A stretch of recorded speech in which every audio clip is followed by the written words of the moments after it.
ಪಂಗಡಗಳು ಬರ್ತಾವೆ, ಕುಂಬಾರ, ಕಂಬಾರ ಎಲ್ಲ ಲಿಂಗಾಯತ ಧ್ವನಿ.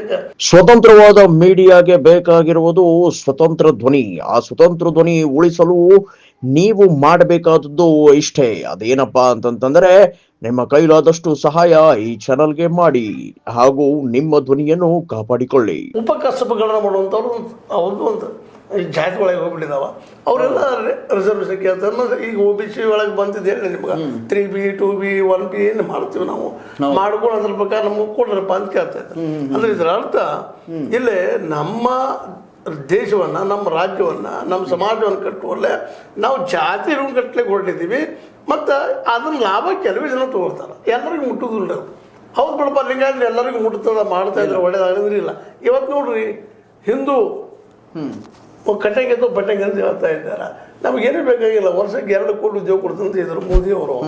ಆ ಹಿಂದೂ ವಿದ್ಯಾರ್ಥಿಗಳು ಕೊಡ್ಲಿ, ಅವರು 2 ಕೋಟಿ ಕೊಟ್ರೇನು ಇಲ್ಲ, ಅವ್ರಿಗೆ ಕೊಡ್ಲಿ, ಹಿಂದೂಗಳಿಗೆ ಕೊಡ್ಲಿ. ಹಾಗಾದ್ರೆ ಲಿಂಗಾಯತ ಅಂತಿರಲ್ಲಪ್ಪ ನೀವು, ಆ ಲಿಂಗಾಯತರಿಗೆ ಕೊಡ್ರಿ, ಅದು ಎಷ್ಟು ರಿಸರ್ವೇಷನ್ ಎಲ್ಲ ಕೊಡ್ರಿ ನೀವು. ಲಿಂಗಾಯತರು ಕೇಂದ್ರ ಒಳಗೆ ಮಾಡ್ರಿ ಕೆಲಸ, ಮತ್ತೆಲ್ಲ ಮಾಡ್ರಿ.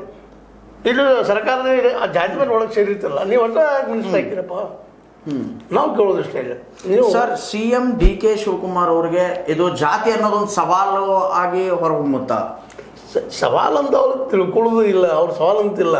ಯಾಕಂತಂದ್ರೆ ಅವ್ರು ಕೋಟ ಇರ್ತಾವೆ, ನಿಮ್ಮ ಕೋಟ ತೊಗೊಂಡಿಪ್ಪ ಅಂತ ಹೇಳ್ಬಿಡ್ತಾರೆ. ತಮಗೆ ಬೇಕಾದಂತ ವ್ಯಕ್ತಿ ತೊಗೊಂಡ್ಬಿಡ್ತಾರಲ್ಲ. ಲಿಂಗಾಯತರಲ್ಲಿ ನಮಗೆ ಯಾವ್ದು ಬೇಕಾಗಿದೆನಪ್ಪ ಅತ್ಯಂತ ಆತ್ಮೀಯ ಹೇಳಿದ್ರ. ಇವತ್ತು ಏನೈತಪ್ಪ, ಲಕ್ಷ್ಮಣ ಸವದಿ ಬೆಳಗಾವಿ ಜಿಲ್ಲಾ ಮಟ್ಟದಾಗ ಅವ್ರು ಭಾಳ ಈಗ DK ಅನಿವಾರ್ಯ ಅವ್ರಿಗೆ ಬೇಕಾದಂಥವ್ರು ಆಗಿದ್ದಾರೆ ಇವತ್ತು.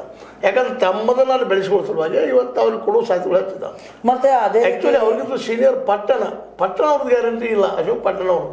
ಬಟ್ ಲಕ್ಷ್ಮಣ ಸವದಿ ಅವ್ರದ್ದು ಗ್ಯಾರಂಟಿ ಅದ. ಅವ್ರು ಹೇಳ್ತಾರೆ ಕೇಳಿದ್ರು, ಲಕ್ಷ್ಮಣ ಹೆಬ್ಬಾಳ್ಕರ್ ಅವರು.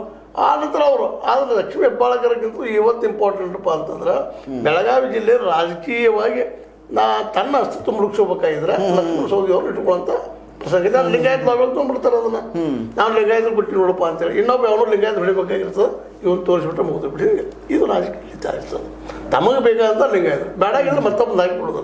ಇಲ್ಲ ಲಿಂಗಾಯತ ಕೂಡ ಫುಲ್ಲಾಗಿದೆ, ನಾವು ಕುರುಬರದು ಮತ್ತೆ ಕೊಡ್ತೀವಿ ಅಂತ ಹೇಳುವಂಥದ್ದು. ಇಲ್ಲೂ ಸಹಿತ ತಮಗೆ ಬೇಕಾದಂಥದ್ದು. ಯಾಕಂದ್ರೆ ಡಿಸ್ಕ್ರಿಷನರಿ ಪವರ್ ಇರ್ತದೆ ಮುಖ್ಯಮಂತ್ರಿಗೆ. ಅವ್ರನ್ನ ತಗೊಳ್ಳೋಂಥ ಕೆಲಸ ಮಾಡ್ತಾರೆ, ಬೇಕಾದಂತ ತಗೊಳ್ತಾರೆ ಅವರು. ಸರ್, ಈ ಬಾರಿಯ ಮಂತ್ರಿಮಂಡಲದಲ್ಲಿ DK ಶಿವಕುಮಾರ್ ಅವರ ಮಂತ್ರಿಮಂಡಲದಲ್ಲಿ ಯಾವ ಜಾತಿಯ ಪ್ರಾಬಲ್ಯ ಹೆಚ್ಚು? ನೋಡ್ರಿ, ಒಕ್ಕಲಿಗರು ಮತ್ತು ಲಿಂಗಾಯತರ ಡಾಮಿನೆನ್ಸ್ ಇದ್ದೇ ಇರ್ತದೆ. ಒಕ್ಕಲಿಗರು ವೀರಶೈವ ಲಿಂಗಾಯತರು ಇವರು ಡಾಮಿನೆನ್ಸ್ ನಿಶ್ಚಿತ ಇದ್ದೇ ಇರ್ತದೆ. ಯಾಕಂದ್ರೆ ಇವರು ಸಿದ್ದರಾಮಯ್ಯ ರಂಗ OBC ರಾಜಕಾರಣ ಮಾಡೋರಲ್ಲ.